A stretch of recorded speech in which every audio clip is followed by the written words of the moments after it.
और सबसे पहले बात राष्ट्रीय सुर्खियों की। द्रौपदी मुर्मू एनडीए की तरफ से राष्ट्रपति पद की उम्मीदवार बनाई गई हैं। बीजेपी अध्यक्ष जेपी नड्डा ने प्रेस कॉन्फ्रेंस कर उनके नाम की घोषणा की। 2015 से 2021 तक झारखंड की राज्यपाल रही द्रौपदी मुर्मू ने शिक्षक के रूप में काम किया है और वो पार्षद, विधायक और मंत्री रही हैं। उन्होंने ओडिशा सरकार के परिवहन और वाणिज्य विभागों को भी संभाला है। 2007 में विधायक के रूप में विशिष्ट कार्य के लिए नीलकंठ पुरस्कार से भी सम्मानित हो चुकी हैं द्रौपदी मुर्मू। टीवी देखिकी न्यूज देखिकी आसीथिबे मु भी वर्तमान टेलीविजन न्यूज देखिली आउ मु वर्तमान किसी कहवा को चाहे ना। परवर्ती समय में आपण को जहाँ भी बाइट देवी वर्तमान नुह है कहीं आपण को धन्यवाद। आपण एते कष्ट करी आछंती। अगले महीने होने वाले राष्ट्रपति चुनाव के लिए विपक्ष ने पूर्व केंद्रीय मंत्री यशवंत सिन्हा को अपना उम्मीदवार घोषित कर दिया है। दिलचस्प बात यह है कि इस अवसर पर कांग्रेस, टीएमसी, एनसीपी और लेफ्ट समेत तमाम प्रमुख विपक्षी दलों की तरफ से एक साझा बयान जारी किया गया, जिसमें बीजेपी और उनके सहयोगी दलों सहित सभी पार्टियों से एक योग्य राष्ट्रपति के निर्विरोध चुनाव के लिए यशवंत सिन्हा की उम्मीदवारी का समर्थन करने की अपील की गई। लोकसभा अध्यक्ष ओम बिरला ने मंगलवार को वियतनाम की कम्युनिस्ट पार्टी के हो ची मिन्ह सिटी के पार्टी सचिव नुयेन वान नैन से संसद भवन में मुलाकात की। इस अवसर पर ओम बिरला ने वान नैन का संसद भवन में स्वागत किया। अपनी वियतनाम यात्रा का उल्लेख करते हुए उन्होंने कहा कि हो ची मिन्ह सिटी वियतनाम की बढ़ती समृद्धि, आर्थिक सफलता और आधुनिकीकरण का प्रतीक है। भारत वियतनाम राजनयिक संबंधों की 50वीं वर्षगांठ के अवसर पर दोनों देशों के बीच आपसी संबंधों को मजबूती देने के विषय में ओम बिरला ने कहा कि वियतनाम के वित्तीय, तकनीकी और औद्योगिक केंद्र के रूप में हो Chi Minh city Bharat Vietnam आर्थिक और व्यापारिक संबंधों में एक महत्वपूर्ण भूमिका निभाता है।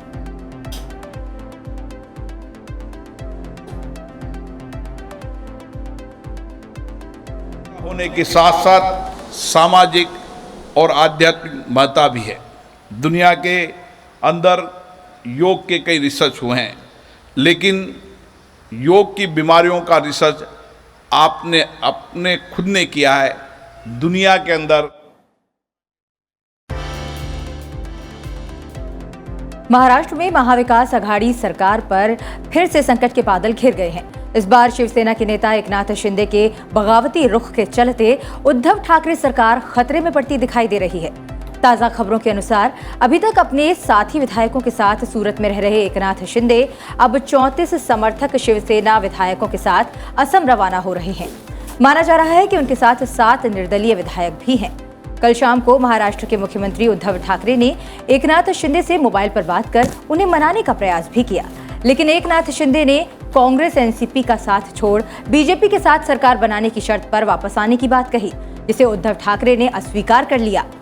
एकनाथ शिंदे अघाड़ी सरकार बनने की कवायद के दौरान मुख्यमंत्री पद की दौड़ में सबसे आगे थे।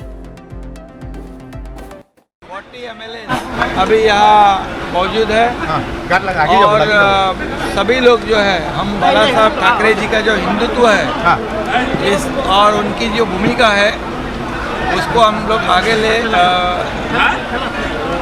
ले जाना चाहते हैं। राष्ट्रीय सुरक्षा सलाहकार अजीत डोभाल ने अग्निपथ योजना को समय की आवश्यकता बताया। राष्ट्रीय सुरक्षा सलाहकार ने कहा कि भारत के आसपास माहौल बदल रहा है, ऐसे में सेना भी बदलाव में होना चाहिए। उन्होंने स्पष्ट किया कि अग्निपथ अपने आप में एक स्टैंडअलोन योजना नहीं है। 2014 में जब प्रधानमंत्री नरेंद्र मोदी सत्ता में आए तो उनकी प्रमुख प्राथमिकताओं में से एक भारत को सुरक्षित और मजबूत बनाना था। अजीत डोभाल ने कहा कि जो हम कल कर रहे थे, अगर वही भविष्य में भी करते रहे तो हम सुरक्षित रहेंगे, ये जरूरी नहीं। यदि हमें कल की तैयारी करनी है तो हमें परिवर्तित होना पड़ेगा। अग्निवीर योजना आवश्यक इसलिए थी क्योंकि भारत के चारों तरफ माहौल बदल रहा है। एनएसए ने कहा, युद्ध अब बड़े बदलाव के दौर से गुजर रहे हैं। हम संपर्क रहित युद्धों की ओर जा रहे हैं और हमारी लड़ाई अदृश्य शत्रुओं से है। हथियारों की जगह टेक्नोलॉजी का सहारा लिया जा रहा है। इसलिए अगर हमें कल की तैयारी करनी है तो हमें खुद को बदलना होगा। भारत के हर नागरिक, हर यूथ, हर युवा, every youth of this country who has got a desire and a motivation and feels a sense of commitment to defend the country, he gets an opportunity. His youth, his energy, his talent is plot towards making this country strong and impregnably defended. प्रवर्तन निदेशालय ने national Herald अखबार से जुड़े कथित धन शोधन मामले में 5वें दिन मंगलवार को कांग्रेस नेता राहुल गांधी से करीब 9 घंटे तक पूछताछ की। वायनाड से कांग्रेस के सांसद गांधी ने ईडी कार्यालय में 5 दिन पूछताछ में लगभग 50 घंटे गुजारे हैं और अधिकारियों ने उनसे कई सत्रों में पूछताछ की और धन शोधन निवारण अधिनियम के तहत उनका बयान दर्ज किया। दरअसल नेशनल हेराल्ड मामला एक अखबार से जुड़ा है। और अब रुख करते हैं राज्यों की खबरों की ओर।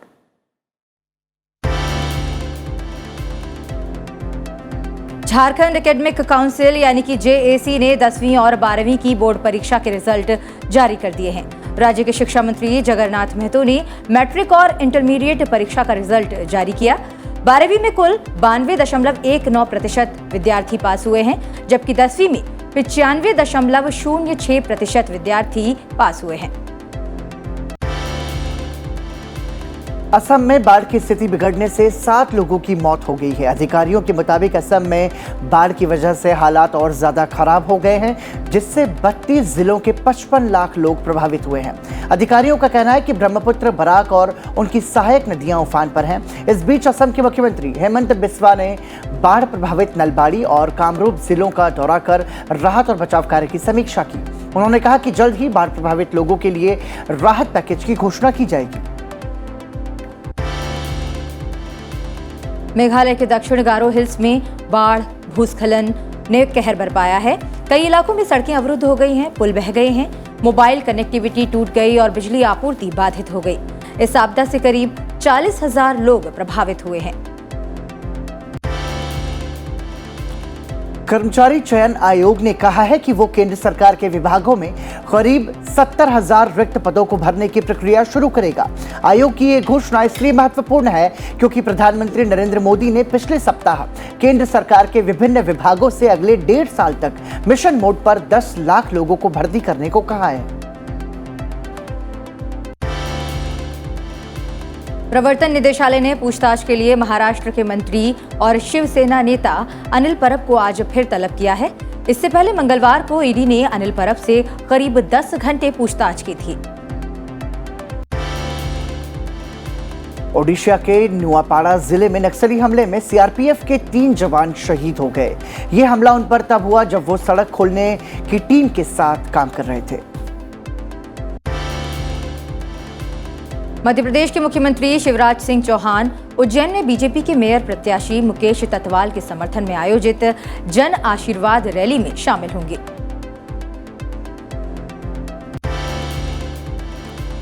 हरियाणा में 28 नगर पालिकाओं के 19 जून को हुए चुनाव की मतगणना आज शुरू हो गई है। सभी नगर पालिकाओं में अध्यक्ष पद के कुल 221 उम्मीदवारों के भाग्य का फैसला मतगणना के आधार पर होगा।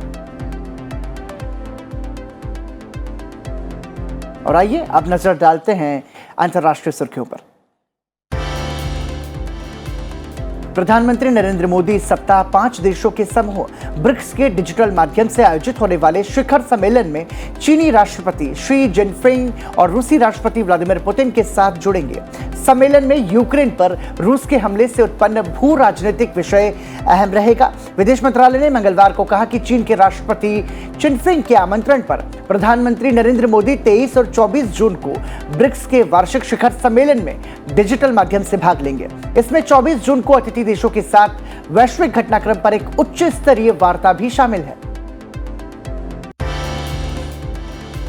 विदेश मंत्री डॉक्टर एस जयशंकर 26वीं राष्ट्रमंडल शासनाध्यक्षों की बैठक CHOGM में भाग लेने के लिए 22 से 25 जून तक किगाली का दौरा करेंगे। वह चोगम में भारतीय प्रतिनिधिमंडल का नेतृत्व करेंगे। इस बैठक को कोविड-19 महामारी के कारण 2 बार स्थगित किया जा चुका है। इस दौरान विदेश मंत्रालय ने एक बयान में कहा कि डॉक्टर जयशंकर 24-25 जून को राष्ट्रमंडल शिखर सम्मेलन में प्रधानमंत्री नरेंद्र मोदी का प्रतिनिधित्व करेंगे।